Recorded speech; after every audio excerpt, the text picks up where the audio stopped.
kayu atas lori San Taiwan menggunakan kiak.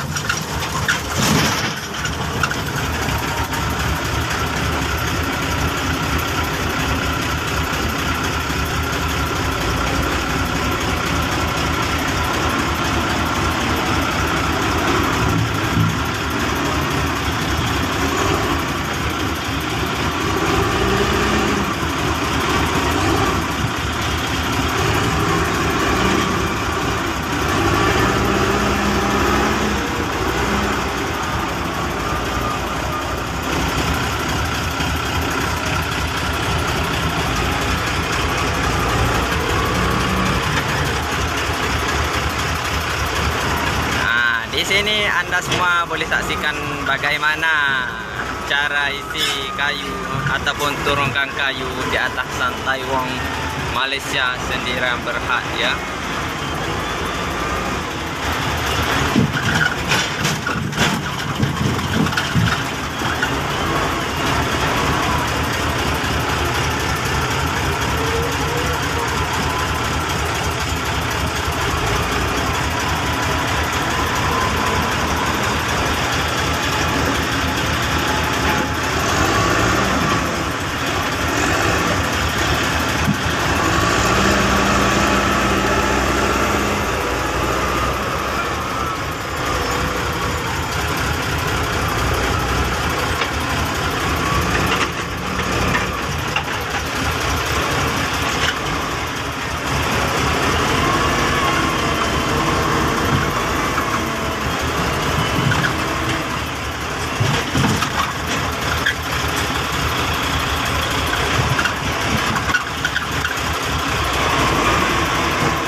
Di sini Anda boleh saksikan keseronokan kerja pembalakan di hutan simpan Malaysia.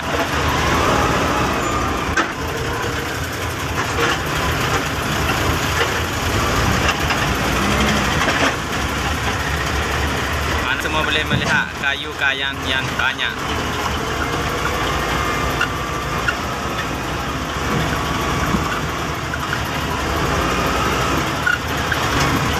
Sekarang keadaan angin yang amat kuat ya, kita terpaksa menghadapi semua itu. Rintangan demi rintangannya.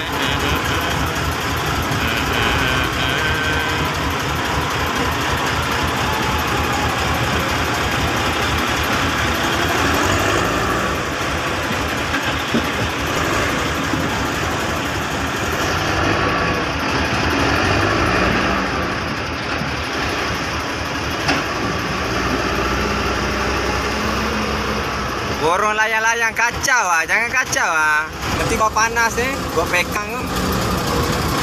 Gua pekong baru lu tahu lah.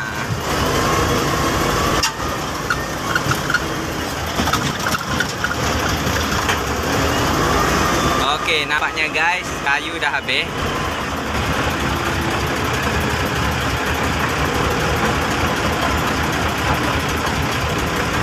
Oh, kita saksikan ada sebiji excavator lalu